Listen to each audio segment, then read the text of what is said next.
आप सभी का स्वागत है आपके अपने यूट्यूब चैनल अंशुधर तिवारी में, जिसमें हम लोग अपनी जो 2 दिन के बाद अपना बोर्ड परीक्षा है, उससे संबंधित अपना चैप्टर का वी रिवीज़न कर रहे थे और उसी सेक्शन में हमारा कुछ चैप्टर्स बचे थे और लेकिन उसमें हम लोग क्या कर रहे हैं, थोड़ा-सा जंप करके अपना वेक्टर अलजेब्रा पढ़ना चालू कर रहे हैं। चलिए चैनल को लाइक सब्सक्राइब कर लीजिएगा और हम लोग पढ़ाई अब तुरंत ही चालू करते हैं भाई। तो बात करते हैं वेक्टर अलजेब्रा की, तो वेक्टर अलजेब्रा जो है बेटा, तो इसमें जनरल वे में हम लोग क्या करते हैं, जैसे वेक्टर के बारे में हम लोगों ने पहले सुना होगा, तो मेजरमेंट से संबंधित होता है। तो सबसे पहली बात यहाँ पर एक टर्म आता है, व्हाट इज यूनिट। क्या टर्म आता है भाई कि यूनिट क्या है, यूनिट के बारे में पहला टर्म आता है आपका। ठीक है ना। तो यूनिट क्या है, ये कहते हैं हम लोग standard of measurement. Standard of measurement. अब स्टैंडर्ड ऑफ मेजरमेंट का मतलब क्या हो गया बेटा, स्टैंडर्ड ऑफ मेजरमेंट का मतलब हो गया ऐसे यूनिट्स जिनकी सहायता से आप चीजों को तौल सकते हैं या फिर चीजों को ऑब्जर्व कर सकते हैं। अब ऐसी चीजें बहुत सारी होती हैं, जैसे हम लोग टाइम को कैलकुलेट करने के लिए हम लोग मिनट का, सेकंड का, ये सब यूनिट्स का यूज करते हैं। उसी तरीके से दूरी को मेजर आउट करने के लिए, लंबाई को मेजर आउट करने के लिए हम लोग को जरूरत पड़ती है किसकी, हम लोगों को जरूरत पड़ती है आपके मीटर की, सेंटीमीटर की स्केल्स आप लोग यूज़ करते हो ना, सिमिलर वे में। तो यही होते हैं यूनिट। अब यूनिट में जब आप लोग पहते पहुँचते हो, तो यूनिट आपके जनरल वे में 2 प्रकार के होते हैं। अब 2 प्रकार के होते हैं यूनिट, तो वो कौन-कौन से होते हैं? तो 2 प्रकार के जो यूनिट होते हैं, उनमें एक यूनिट होता है that is called scalar unit. क्या कहलाता है बेटा? स्केलर यूनिट, या इसी को आप लोग कहते हो स्केलर क्वांटिटी। ठीक ना? Scalar quantity. यूनिट का ही वही स्वरूप है, क्वांटिटी के रूप में इसको कहते हैं, और दूसरा होता है वेक्टर क्वांटिटी। ठीक ना? अब ये सारी चीजें जो मेजरमेंट के लिए आप लोग यूज करते हैं, उसमें से स्केलर और वेक्टर क्या होते हैं। अब सिंपल वे में जो आपका लैंग्वेज आपकी किताबों में लिखा गया है, अगर उसकी बात की जाए, तो स्केलर क्वांटिटीज ऐसे क्वांटिटीज होते हैं जिसमें केवल और केवल मैग्नीट्यूड होते हैं। क्या होते हैं? Only magnitude. Only magnitude, but not direction. But not direction. अब डायरेक्शन नहीं है, इसका मतलब क्या हो गया भाई? तो डायरेक्शन का मतलब नहीं है, इसका मतलब हो गया, जैसे मैं उदाहरण ले लूं कि जैसे मैं बात करता हूं कि टाइम की, इसकी बात करता हूं टाइम की। अब टाइम जो है, अगर मैं कर दूं 2 घंटे, तो 2 घंटे को आप एग्जैक्टली ऑब्जर्व नहीं कर पाएंगे कि आप उसका इनिशियल और फाइनल पॉइंट क्या था। ठीक ना? तो उसी तरीके से जो टाइम होता है, जैसे मास होता है, जैसे कि टेम्परेचर होता है, ये तापमान आपका हो गया, ये सभी चीजें जो होती है ना, जिनमें आप डायरेक्शन को मेजर नहीं कर पाते, that is called your scalar quantities. इसी में आप क्या आ जाते हैं, जैसे कि आप स्पीड की बात करते हैं, जैसे कि आप एनर्जी की बात करते हैं, ये सभी क्या आते हैं आपके स्केलर क्वांटिटी। वहीं पर वेक्टर की बात करूं, जिसके इनिशियल फाइनल पॉइंट्स को यू कैन डिफाइन, आप उसको फाइंड आउट कर सकते हैं, आप उसको एग्जैक्टली बता सकते हैं। अब इसको अगर मैं इसके एग्जैक्टली लैंग्वेज वाइज बात करूं कि डिफिनीशन वाइज क्या है इसका मतलब, तो इसका मतलब होता है दैट काइंड ऑफ क्वांटिटीज जो कि कैरी करें, मतलब possesses both magnitude as well as direction. जो मैग्नीट्यूड और डायरेक्शन दोनों के दोनों चीजों को एक साथ लेकर चलता है, वो सभी क्वांटिटीज क्या होते हैं आपके, आपके वो होते हैं वेक्टर क्वांटिटीज। और इसके बेस्ट एग्जांपल जो एक उदाहरण में आप लोग पढ़ते हो, शुरुआत किया होगा आप लोगों ने क्लास 9 से ही, that is displacement. Displacement, displacement से बनता है आपका वेलोसिटी, वेलोसिटी से बनाया जाता है आपका एक्सेलरेशन, एक्सेलरेशन की सहायता से बनते हैं फोर्स, फोर्स की सहायता से बनता है मोमेंटम। ठीक ना? ये सभी क्या होते हैं आपके, ये सभी आपके हैं वेक्टर क्वांटिटीज। तो यहाँ पर हमको किसको पढ़ना भाई, यहाँ पर हमको पढ़ना है वेक्टर के बारे में। तो वेक्टर के बारे में जब आप पढ़ना चालू करते हो, तो वेक्टर को रिप्रेजेंट कैसे करते हैं, उसको मतलब होता है ना कि वेक्टर अगर आपका है, तो उसको आप कैसे बताओगे कि वेक्टर है। तो सबसे पहले हमको जरूरत पड़ती है एक लाइन सेगमेंट की, जिसको हम लोग कहते हैं डायरेक्टेड लाइन। क्या कहते हैं बेटा? Directed line. ये क्या होता है? ये एक प्रकार का लाइन सेगमेंट होता है, जिसकी इनिशियल और फाइनल पॉइंट्स आपको एकदम ऑब्जर्व होते हैं, या कह सकते हो a line segment line segment थोड़ा-सा मैं बता दे रहा हूँ भाई, अगर बोरिंग लगे, पहली बात तो आपको बोरिंग नहीं लगना चाहिए पढ़ने वाली चीज़ें। जस्ट इमेजिन आपको बोरिंग लग रहा है, आप इसको थोड़ा-सा फ़ास्ट फॉरवर्ड कर दीजिएगा। फॉरवर्ड मत करिएगा, फ़ास्ट करिएगा, इसकी स्पीड को थोड़ा-सा इंक्रीज़ कर लीजिएगा। आपको पढ़ने में, फ़ास्ट रिवीज़न में इम्पैक्टफुल होगा। लेकिन ये चीज़ें ज़रूरी है इसलिए मैं बताता हूँ। A line segment that is that have that have an initial and terminal जिसको आप लोग कहते हो फाइनल पॉइंट, ठीक ना? अब इसके इनिशियल और फाइनल पॉइंट है, तो इनको आप लोग कैसे बताते हो? जैसे मैं कह दे रहा हूँ, ये जैसे अपना एक लाइन है। अब लाइन का एक पर्टिकुलर पार्ट को आप तोड़ लिए, एक पर्टिकुलर पार्ट को आप तोड़ लिए दैट इज़ कॉल्ड सेगमेंट। अब सेगमेंट आपका बन गया ना, ये लिमिटेड हो गई दूरी, तो सेगमेंट बन गया। ये ए से चला, ये कहाँ को गया? बी को गया। ये ए आपका क्या कहलाएगा? That is your initial point, ठीक है? और बी आपका क्या है? दैट इज़ योर टर्मिनल या इसी को कहते हो आप लोग फाइनल पॉइंट। अब इनिशियल है और फाइनल है तो इसको रिप्रेजेंट कैसे करते हैं? इसको रिप्रेजेंट करने के लिए आप लोग यूज़ करते हैं किसका? एरो का। एरो क्या बताता है? डायरेक्शन को बताता है कि ए से चला है, कहाँ को जा रहा है? बी को। अब सिंपल वे में जो आपका ये जो बन गया, अब इसका आपने डायरेक्शन निर्धारित कर दिया, इसकी मैग्नीट्यूड भी है ना ये, that is your AB length is magnitude. अब इसको आप लोग कैसे करते हो? तो इसको रिप्रेजेंट करने का, ये लाइन सेगमेंट को रिप्रेजेंट करने का जो वेक्टर फॉर्म में है, दैट इज आप लोग रिप्रेजेंट करते हो ए बी से। कभी कभी क्या करते हैं हम लोग, इनिशियल फाइनल पॉइंट की ना लेकर क्या करते हैं, इसको एक सिंपल सिंगल अल्फाबेट से रिप्रेजेंट कर देते हैं। तो आप लोग इसको ऐसे भी रिप्रेजेंट कर सकते हो, ठीक है? अब इसका अभी मैं हम लोग एक्चुअली में क्या कर रहे हैं ना, हम लोग इसका बेस समझ रहे हैं। हमको डायमेंशन से मतलब नहीं है बहुत ज़्यादा। तो अभी डायमेंशंस को समझने के लिए ना हम लोग क्या करने वाले हैं, अभी आगे डायमेंशंस बताऊँगा, 2 डायमेंशन, 3 डायमेंशन, वो आपके लिए ज़रूरी है, बहुत ज़्यादा ज़रूरी है। लेकिन बेस को बनाना पड़ेगा ना भाई। तो चलिए बात करते हैं इसकी मैग्नीट्यूड वैल्यू की। तो डिस्टेंस बिटवीन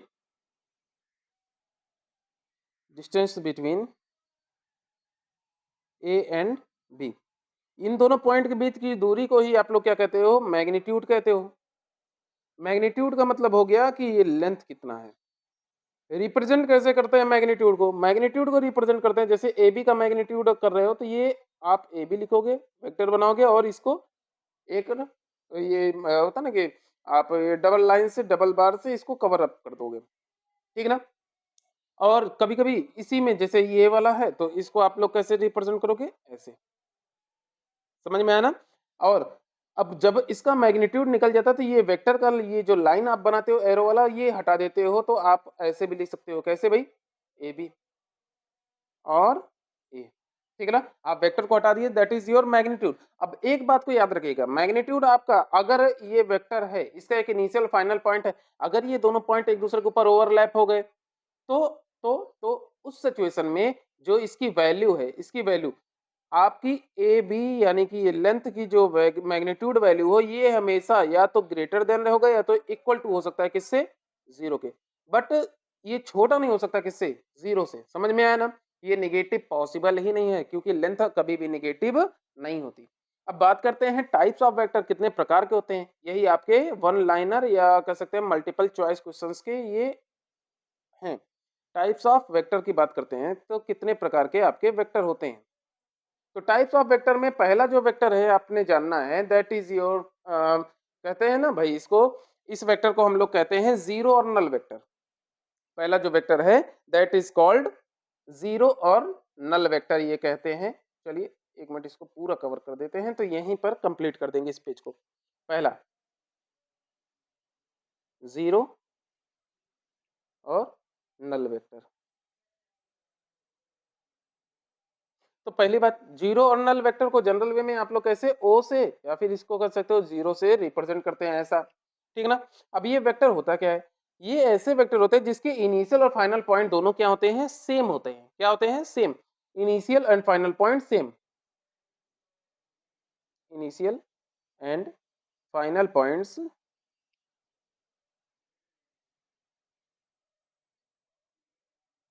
अब सेम हो गए, तो सेम होने का मतलब क्या हो गया? इसका मैग्नीट्यूड कितना होता है?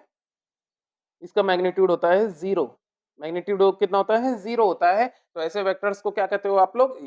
0 या नल वेक्टर कहते हो।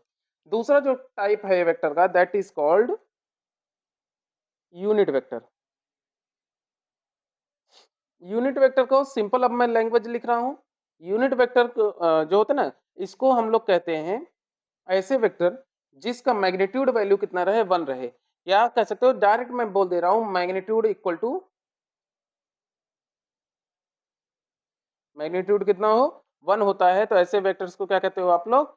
यूनिट वेक्टर कहते हो। अब यूनिट वेक्टर को रिप्रेजेंट करने के बहुत सारे तरीके आप लोग देखे भी होंगे, आई कैप, जे कैप, के cap, that is your unit vector. Simple way में ऐसे वेक्टर जिनका ये ऐसा कैप बनाने का मतलब हो गया, हम लोग यूनिट की बात कर रहे हैं। यूनिट को आप लोग जनरल वे में डिफाइन कैसे करते हो? यूनिट को बनाते हो आप लोग पहले उस वेक्टर को लेकर उसके मैग्नीट्यूड से डिवाइड कर देते हो। जैसे होता है ना कि आप लोग ये जानते हो कि आप लोगों से ऐसा दिया जाता है कि 10 पेन का दाम 100 रुपया, तो 1 पेन का दाम कितने का? तो 1 पेन को करते हैं कैसे भाई? आप 100 जो उसका टोटल अमाउंट होता है और कितनी क्वांटिटी होती है उससे डिवाइड कर देते हो। ये टोटल अमाउंट है, दैट इज योर क्वांटिटी। आप डिवाइड कर दोगे तो आपको क्या मिल जाएगा? आपका यूनिट वेक्टर मिल जाएगा। समझ में आएगा? चलिए, अब उसी तरीके से जो तीसरा वेक्टर है दैट इज योर कॉल्ड को इनिशियल वेक्टर। क्या कहलाता है बेटा? को इनिशियल वेक्टर। को इनिशियल वेक्टर। को इनिशियल वेक्टर किसको कहते हैं बेटा? ऐसे वेक्टर जिनके इनिशियल पॉइंट्स क्या रहे? सेम रहे। या कह सकते हो टू और more vectors,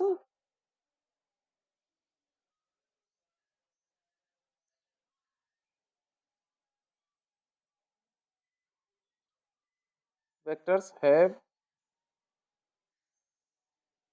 same initial points. ऐसे वेक्टर्स जिनके इनिशियल पॉइंट क्या रहे? सेम होते हैं, उनको क्या कहते हो? को इनिशियल पॉइंट वेक्टर्स कहते हैं। वहीं पर आता है जो चौथा आपका टाइप है that is your collinear vector. Collinear और पैरेलल वेक्टर्स।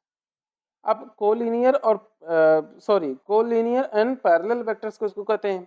अब ऐसे वेक्टर जो कि पैरेलल हो किसी एक लाइन के, किसी एक पर्टिकुलर सेम कॉमन लाइन के पैरेलल हो, उन्हीं को क्या कहते हो?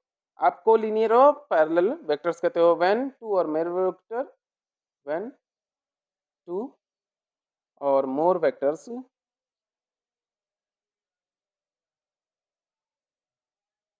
Are parallel to same line, then those lines are called collinear और पैरेलल वेक्टर। वहीं पे बात करते हैं एक जो पांचवा टाइप है that is called equal vector. Equal vectors किसको कहते हैं? इक्वल वेक्टर्स ऐसे वेक्टर्स होते हैं जिनके magnitude as well as direction both are same. ठीक ना? ऐसे वेक्टर जिनके मैग्नीट्यूड और साथ ही साथ उनके डायरेक्शन भी क्या रहे? सेम रहे। Magnitude and direction are same called equal vectors. ठीक है?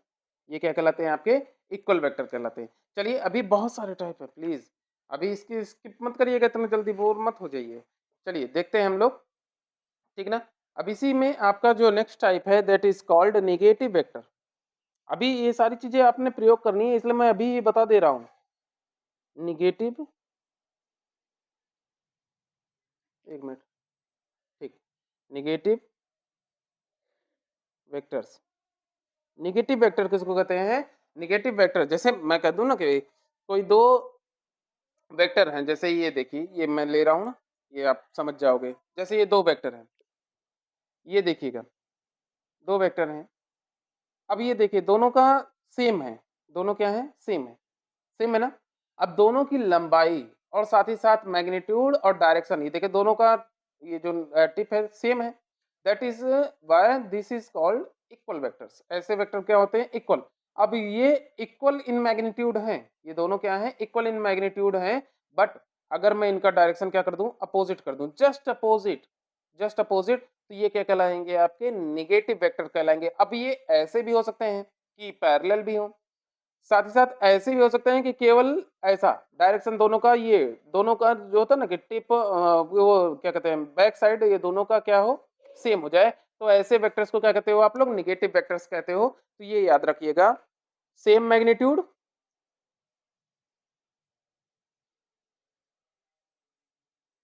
But opposite direction.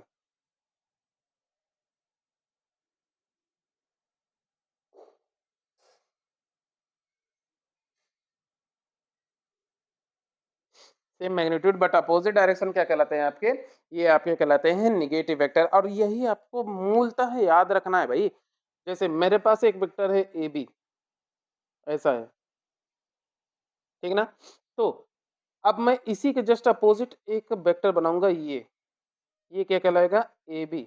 ये भी है ए बी, लेकिन ये क्या है बेटा? इसका डायरेक्शन बदल गया, यहाँ ए से बी को जा रहा था, यहाँ से कहाँ को जा रहा है भैया? बी टू ए, ठीक है ना? इसलिए ये क्या हो गया? Minus A B, that is your negative vector. यहीं पे बात करते हैं एक अलग टाइप के वेक्टर की जिसको कहते हैं coplanar vector.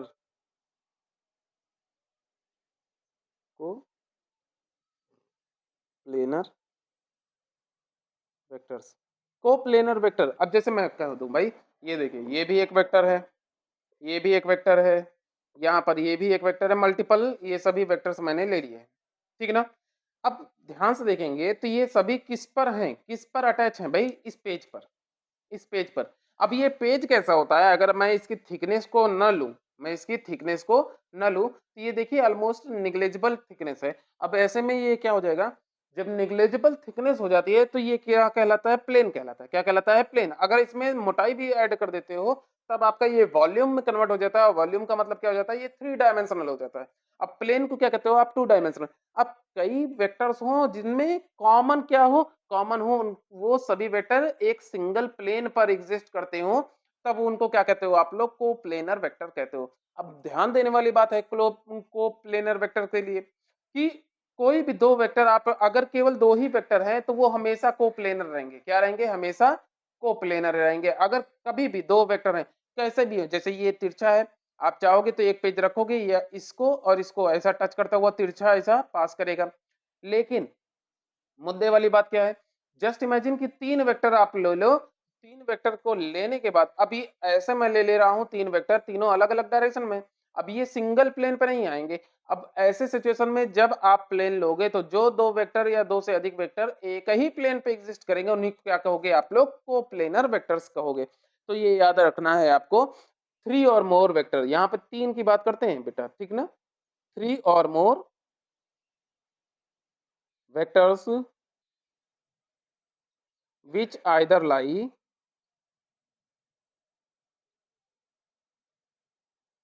in the same plane or are parallel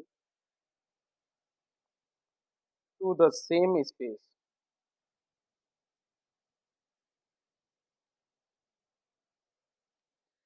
ठीक ना? Same plane. तो ऐसे में इन वेक्टर्स को क्या कहते हो आप लोग? इसको कहते हो आप लोग कोप्लेनर वेक्टर। तो कॉमन बात यहाँ पर अभी मैंने बोली ना कि टू वेक्टर्स, अगर दो ही वेक्टर हैं, two vectors are always coplanar, ठीक ना? अगर दो वेक्टर हैं तो वो सभी क्या रहेंगे? हमेशा कोप्लेनर होंगे, ठीक है ना? चलिए, अब यहीं पे बात करता हूँ, प्लेन से उठ जाऊंगा। तो प्लेन को उठा दूं तो प्लेन से जैसे ही उठेगा तो वो कहाँ पहुंच जाएगा? स्पेस में पहुंच जाएगा। अब ऐसे वेक्टर जिनके पास मैग्नीट्यूड है, डायरेक्शन है, बट पोजीशन है कहाँ पर? स्पेस में, तो ऐसे वेक्टर्स को क्या कहते हो आप लोग? फ्री वेक्टर कहते हो। कहाँ क्या कहते हो भाई? Free vector. तो फ्री वेक्टर के बारे में बस इतना सा याद रखो, वेक्टर्स इन स्पेस।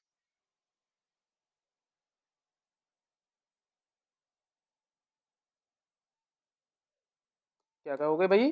वेक्टर्स,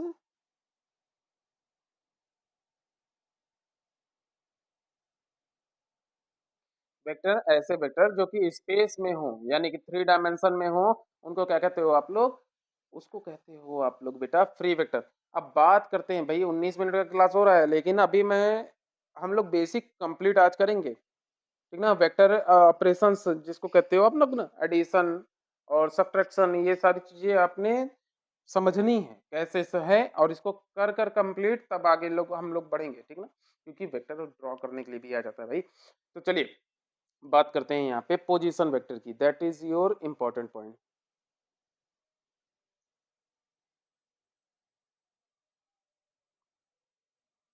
बात करते हैं पोजीशन वेक्टर किसको कहते हैं? अब ऐसा एक वेक्टर जो कि स्पेस में हो, ठीक ना? जैसे मैंने ले लिया एक पॉइंट, जस्ट इमेजिन एक पॉइंट ले लिया, इसको मान लेता हूँ P, X है, Y है, Z है। अब इसको मेरे को डिफाइन करना है कि इसका पोजीशन क्या है स्पेस में, ठीक है ना? तो मैं क्या करूँगा, इसके अराउंड एक दीवार खींचूँगा ऊपर की तरफ, एक इसके पीछे से और एक इसके आगे से, ठीक है? जैसे जैसे जैसे इमेजिन करूँ, कैसे करूँ, कैसे करूँ? जैसे माचिस की डिब्बी आप ले सकते हो, माचिस की डिब्बी ले सकते हो।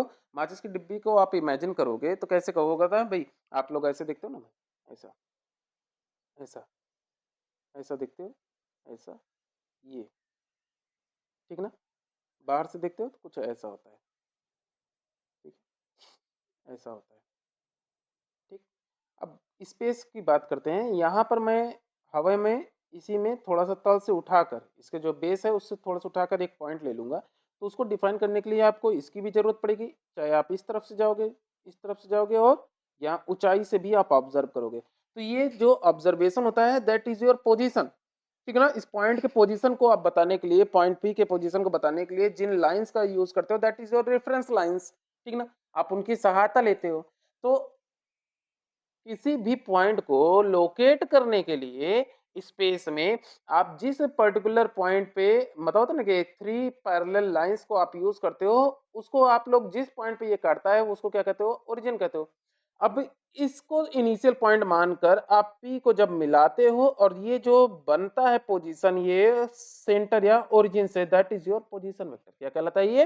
Position vector for a point P in space with respect to origin, then vector OP is called position vector of P with respect to O, ठीक है ना? चलिएगा, तो इसको समझिएगा, ठीक है ना? क्या है? पोजीशन आपने यहाँ पे ले लिया है for a point P whose coordinate is x, y and z in space, ठीक, विद रिस्पेक्ट टू, किसके रिस्पेक्ट में भाई? विद रिस्पेक्ट टू ओरिजिन, किसके रिस्पेक्ट में है? ओरिजिन। ओरिजिन के कोऑर्डिनेट्स क्या हैं? 0 कॉमा 0 कॉमा 0 आप डिफाइन करते हो ना। और रेफरेंस फ्रेम जो होता है ना, ये कांस्टेंट नहीं होता, ये आप पोजीशन इसके चेंज करते रहते हो, आप अपने सुटेबिलिटी के अकॉर्डिंग स्पेस में आप लोग क्या करते हो, चीजों को डिफाइन करते हो, ठीक है ना? ओरिजिन, देन वेक्टर ओपी, यहाँ पे वेक्टर क्या बन गया? ओ से चल रहा है, कहाँ को जा रहा है? पी को। Vector OP is called position vector P with respect to O, ठीक ना? चलिएगा, ओ यहाँ पर क्या है? इनिशियल पॉइंट क्या है? पी क्या है? फाइनल पॉइंट है। अब ये जो आपने देखा ना भाई, तो इसको आप लोग क्या करते हो, तीन वेक्टर हैं, ये मान लेते हैं एक्स है, ये है वाई, और ये क्या है भाई? जेड। अब इसके पोजीशन को कि एक्स एक्सिस से कितना दूर है, वाई एक्सिस से कितना दूर है, जेड एक्सिस से कितना दूर है, तो आपको ये भी बताना पड़ेगा। जैसे होता है ना कि आप यूनिट लेंथ मानते हो, क्या मानते हो भाई? Unit length. अब यही जो यूनिट लेंथ है एक्स एक्सिस पे, इसी को आप लोग रिप्रेजेंट करते हो यूनिट वेक्टर के रूप में, और इसको क्या मानते हो बेटा? आई। क्या मानते हो? आई से। जो y का यूनिट वेक्टर है, जो मतलब एक एक यूनिट की दूरी से y एक्सिस पे जो आपका वेक्टर बनना आता जा रहा है, ये देखिए ना, एक एक यूनिट, एक एक यूनिट, दैट इज, इसको आप लोग रिप्रेजेंट करते हो किससे? j से। और यहीं पर ये जो दूरी है z एक्सिस पे, इसको आप लोग किससे रिप्रेजेंट करते हो? k से। अब इस पोजीशन पे ये वेक्टर OP जो है, ये क्या कर रहा है? x दूरी है किससे? यूनिट वेक्टर से आप मल्टीप्लाई करोगे, y j से, z k से। तो आपका जो वेक्टर बनेगा ओपी बनेगा, और इसकी जो वैल्यू होगी वो क्या होगी? एक्स आई प्लस वाई जे प्लस जेड। आपने क्या किया भाई, यूनिट लेंथ को मल्टीप्लाई करते हुए एग्जैक्टली इसके पोजीशन को डिफाइन कर दिया। अब इस तरीके से जो मैग्नीट्यूड वैल्यू है, मैग्नीट्यूड वैल्यू कैसे फाइंड आउट करते हैं, यानी कि वेक्टर ओपी की लेंथ कैसे फाइंड आउट करते हैं। तो फाइंड आउट करने के बहुत सारे तरीके हैं, लेकिन आपका जो एग्जैक्ट वैल्यू होता है वो क्या होता है भाई, आप लोग क्या करते हो, आप लोग पहले भी पढ़े हो, क्लास 11 में पढ़े हो, किसी दो पॉइंट्स के बीच की दूरी डिस्टेंस फॉर्मूला भाई। तो ये क्या होता है, x2 माइनस x1 का whole square plus y2 minus y1 का whole square plus z2 minus z1 का होल स्क्वायर। अब जीरो को घटा रहे हैं किसी नंबर में से तो उसका कोई इम्पैक्ट पड़ता नहीं है। तो इस तरीके से आपकी वैल्यू क्या हो जाती है, X square plus Y square plus Z square. ये कैसे बना भाई, ये बना है आपका डिस्टेंस फार्मूले से। अगर मैं इस वेक्टर को आर से रिप्रेजेंट करता हूँ तो ये कैसे रिप्रेजेंट करेंगे बेटा, वेक्टर आर का मैग्नीट्यूड, ये ओपी का मैग्नीट्यूड, और इसकी वैल्यू कितनी होती है, X square plus Y square plus Z square. तो ये याद रखना है, कोई भी वेक्टर होता है उसका एक पोजीशन वेक्टर बनता है, और उस पोजीशन वेक्टर की लेंथ को फाइंड आउट करने के लिए आप लोग क्या करते हैं, डायरेक्टली उसके मैग्नीट्यूड वैल्यूज को स्क्वायर करके जोड़ते जाते हैं एक्स वाई और जेड एक्सिस के। समझ में आया ना। तो इतना सा कॉमन सा ही बात है, इसको याद रखना है आपने। चलिए बात करते हैं वेक्टर ऑपरेशंस की। किसकी बात करते हैं भाई, वेक्टर ऑपरेशंस की। ठीक है, अब वेक्टर ऑपरेशन, जब भी मैं ऑपरेशन की बात करूंगा तो यहाँ पर हम लोग अलजेब्रिक ऑपरेशंस की बात कर रहे हैं। ठीक है, अलजेब्रिक ऑपरेशन में आपके कौन कौन से होते हैं, ऑपरेशन में, अलजेब्रिक ऑपरेशन में आप लोग चार प्रकार की ऑपरेशंस के बारे में पढ़ते हैं भाई। एक आप लोग पढ़ते हो एडिशन, दूसरा सब्ट्रैक्शन, तीसरा मल्टीप्लिकेशन, चौथा डिवीजन। तो सबसे पहले यहाँ पर आप लोग पढ़ने वाले हैं वेक्टर एडिशन को। ठीक ना, क्या पढ़ने वाले हैं, सबसे पहला आपने पढ़ना है वेक्टर एडिशन क्या होता है, वेक्टर एडिशन। चलिए, तो वेक्टर एडिशन की बात करते हैं। तो वेक्टर एडिशन को पढ़ते हुए आप लोग दो प्रकार से इसको पढ़ते हैं, दो नियम है जिसको आप लोग पढ़ेंगे। First is triangle law of vector addition.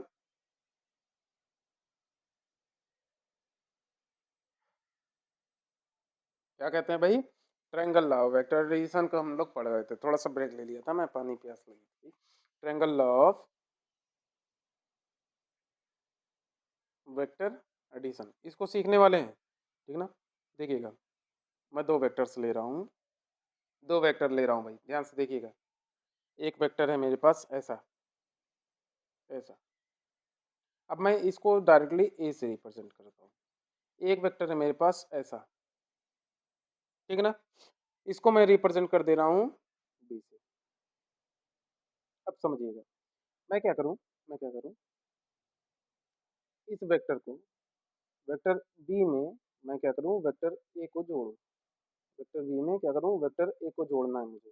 कैसे जोड़ेगा, अब वेक्टर बी में वेक्टर ए को जोड़ूंगा तो सबसे पहले किसको लिखूंगा, वेक्टर बी को, सिमिलर वे में जैसे है ना, इसी के जस्ट पैरेलल। अब वेक्टर ए को जोड़ना है तो इसका मतलब क्या हो गया, इसका जो हेड है वेक्टर बी का, जो इसको टेल कहते हैं, इसको हेड कहते हैं। ठीक ना, इस हेड पे आप क्या करोगे, इसके टेल को ले आकर रखोगे सिमिलर वे में, एग्जैक्ट इसके पैरेलल यहाँ पर एक वेक्टर निर्माण करोगे। ठीक ना, ये वेक्टर ए बन गया। अब इन दोनों को जब आप जोड़ोगे तो ये जो शुरुआत था वो बी के टेल से, जो अंत है वो क्या, एड का, ए का हेड है। तो आप इन दोनों को जब मिला दोगे तो एक तीसरा वेक्टर मिलेगा। इन दोनों को जब मिला दोगे तो ये एक बनेगा तीसरा वेक्टर, वेक्टर सी बनेगा, जो कि इक्वल होगा किसके, वेक्टर बी प्लस वेक्टर। यही जो आप लोग ये जो तीसरा वेक्टर सी बना रहे हो ना, यही जब आप कंप्लीट कर देते हो, किसी दो वेक्टर को जोड़कर तीसरा वेक्टर कंप्लीट कर देते हो, that is called triangle law of vector addition. इसी कहते हो क्या आप लोग, triangle law of vector addition कहते हो। अब देखिएगा, मैं ऐसा ही एक और ड्रॉ कर दे रहा हूँ, ये आपका वेक्टर ए है, ए से गया कहाँ को, बी को। ठीक है, सॉरी, ये ए से गया कहाँ को, बी को। अब बी से मैंने क्या किया, एक वेक्टर को ऐसा जोड़ दिया। ठीक है, ये बी से कहाँ को गया, सी को, ये वेक्टर क्या है, बी है। ठीक, अब इनको मिला दूंगा, इसके टेल को और इसके हेड को मिला दूंगा, दैट इज योर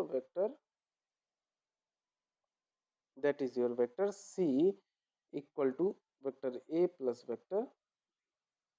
अब ध्यान से देखिएगा भाई, ध्यान से देखिएगा, क्या देखना है भाई, क्या देखना है?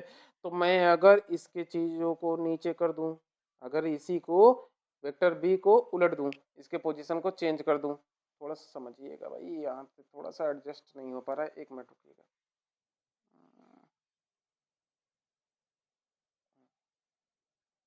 हाँ, ठीक है। अगर मैं इसके पोज़ीशन को उलट देता हूँ, ये वेक्टर बी था, ये क्या हो गया वेक्टर माइनस बी, क्या हो गया? Minus B. अब आप अगर इसको मिला देंगे, इसके टेल को, इसके हेड को, यहाँ पर जो वेक्टर बनेगा, ये बनेगा वेक्टर डी और ये किसके बराबर होगा? वेक्टर ए में से आप क्या कर रहे हो बेटा? वेक्टर बी को घटा रहे हो। ठीक है ना? तो ये समझ लीजिएगा, ये एडिशन है और ये क्या है? सब्ट्रैक्शन है। मेरे ख्याल से समझ में आ गया होगा ना? चलिए, नहीं समझ में आया है तो कन्फ्यूज़न को क्लियर आउट करिएगा, पूछ लीजिएगा, आपके लिए कमेंट सेक्शन हमेशा स्वागत में बैठा है। चलिए, इसी तरीके से one more addition rule is called parallelogram law of vector addition. अब पैरेललोग्राम क्या है? वो एक्चुअल में ट्रायंगल लॉ ही है भाई। क्या है? ट्रायंगल लॉ ही है, बस थोड़ा सा वहां पे डिफरेंस होता है। थोड़ा सा डिफरेंस क्या है, अब इसको समझते हैं। डिफरेंस बस इतना सा है कि यहाँ पर उसी ट्रायंगल लॉ को प्रयोग करके हम ऐसे दो वेक्टर्स को लेते हैं जिनके टर्म जुड़ते हैं। भाई आप लोग अभी एक ट्रायंगल को जोड़े थे तो पहले एक का हेड दूसरे का टेल जुड़कर आप लोग बनाते थे। अब यहाँ पर कोई दो वेक्टर हैं, दोनों के क्या है, केवल टेल ही कांटेक्ट में है, उनके हेड से आपको कोई मतलब नहीं है। तो अब समझिएगा parallelogram law of vector addition.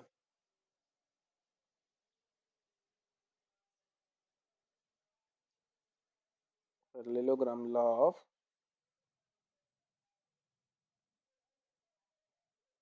Vector addition. मैं बहुत दिन से भाई, मैं एक्चुअल, तुम लोग सोचोगे भी कि क्यों सर इतना दिन बाद आ रहे हैं, तो मैं रियलिटी बता दूं तो बोर्ड की तैयारी कर रही थी, स्कूल में पेपर है भाई साहब, और ड्यूटी लगी है आपके सर की, तो उसी में लगातार कई दिनों से व्यस्त हैं, अभी भी व्यस्त ही हैं।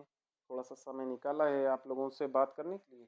अब बात करते कैसे हैं हम लोग, तो पढ़ते हुए हम लोग करते हैं ना। चलिए, तो उसी, और बहुत मज़ेदार काम होता है एक्चुअल में, लेकिन बहुत टफ भी होता है। डे नाइट वाला पूरा 24/7 उसमें में लगे रहो, तब जाके आपका काम कंप्लीट होता है। तो भाई इसीलिए थोड़ा सा ना बिजी तो है शेड्यूल। अब तुम लोगों के चक्कर में बहुत मेहनत है। चलो, suppose two vectors A and B. मेरे पास दो वेक्टर हैं ए एंड बी, जैसे ये मान लेते हैं, ठीक ना। वेक्टर ए है, ये वेक्टर क्या है, बी है, ठीक है। तो इन दोनों को जब आप मिलाओगे तो समझिएगा, यहाँ पर इन्हीं दो वेक्टर के टेल से बीच में एक तीसरा बनेगा, वो क्या होगा, इसका सम होगा, that is vector C equal to vector A plus vector. बात करते हैं ये बना कैसे। बात करते हैं भाई, दिमाग में आना चाहिए ना कि ये कैसे बना। That is called parallelogram law of vector addition. ये बना कैसे? तो ये वेक्टर ए है, आप इसके पैरेलल, इस वेक्टर ए के पैरेलल ऐसा एक वेक्टर खींचेंगे, ठीक है। ये वेक्टर ए खींचा, थोड़ा सा आगे बढ़ा भाई, ये देखो मेरा मिस्टेक हो रहा है। अब वेक्टर बी के पैरेलल क्या कर रहे हैं, यहाँ पर एक वेक्टर खींच रहे हैं। अब ये देखिए, ये वेक्टर बी बन गया, ये वेक्टर ए बन गया। पैरेलल है भाई, कोप्लेनर है, साथ में पैरेलल भी कह सकते हो, कोलिनियर भी कह सकते हो। तो ये क्या है, वेक्टर बी के टेल को जोड़ा वेक्टर ए से, तो ये बी प्लस ए है, और पोजीशन का कोई इंपैक्ट नहीं पड़ता, तो आप ए प्लस बी कर दिए, तो यही क्या बन गया, आपके ट्रायंगल लॉ वेक्टर एडिशन, अरे sorry parallelogram law vector addition. और यही क्या है बेटा, ये समझ गया। अब देखिए ये क्या बन गया, एक पैरेललोग्राम, ये है क्या, वेक्टर बी। समझ में आया कि नहीं आया भाई? अब यहाँ से देखेंगे, ए से यहाँ गया, ए से यहाँ गया, ये क्या हो गया, सी बन गया। समझ गए ना, ट्रायंगल ला यहाँ पर भी है, यहाँ पे ट्रायंगल ला थोड़ा सा घुमा के बना, ठीक है ना। अगर मैं इसका नेमिंग कर देता हूँ, ए है, बी है, सी है, डी है, तो यहाँ पे डी डी वेक्टर किसके बराबर है, D A plus A B, या फिर या फिर यही डी ए और किसके, डी सी, ठीक है ना, डी ए प्लस ठीक है? That is your parallelogram law of vector addition. अब प्रॉपर्टीज़ वेक्टर एडिशन के एक्चुअल में होते क्या हैं? तो प्रॉपर्टीज़ केवल कुछ ही हैं, जो अभी हम लोग बात करते हैं क्लास 8th में आप लोग पढ़े होंगे एसोसिएटिव लॉ, कम्यूटेटिव लॉ ये सब हेन-तेन विभिन्न प्रकार की चीज़ें आप लोग पढ़ते हो। सिमिलर वे में यहाँ पे कुछ प्रॉपर्टीज़ हैं, properties of vector addition.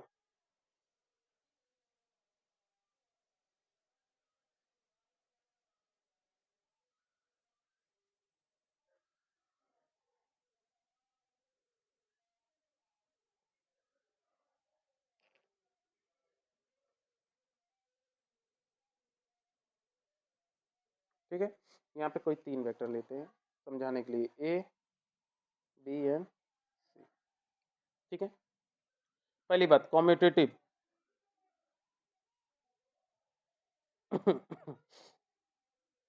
Commutative law A plus B अभी थोड़ी देर पहले जो किया था खेल वही बात करते हैं बी प्लस ए के बराबर होता है आप 2 में 3 जोड़िए 3 में 2 जोड़िए हमेशा उत्तर 5 ही होगा that is your commutative law associative law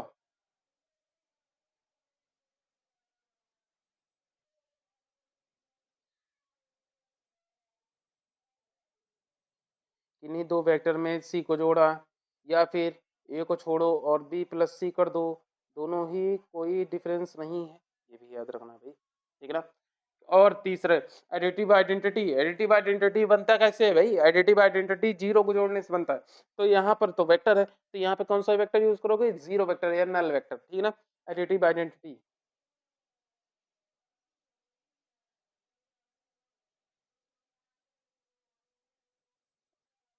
vector A plus zero vector A के बराबर होता है that is your additive identity ठीक ना चलिए और यहाँ पर यही मतलब समझने वाली बात है बहुत सिंपल सी बात है अब बात करते हैं मल्टीप्लिकेशन की जो कि टफेस्ट है कैसे पढ़ेंगे भाई कैसे पढ़ेंगे थोड़ा सा तो मजेदार होना चाहिए ना क्या करिए आ जाए बहुत लंबा वीडियो तो नहीं हो रहा है पेपर कब है आपका वेक्टर मैथ का हम्म, जितना मुझे ध्यान है भाई 23 तारीख को है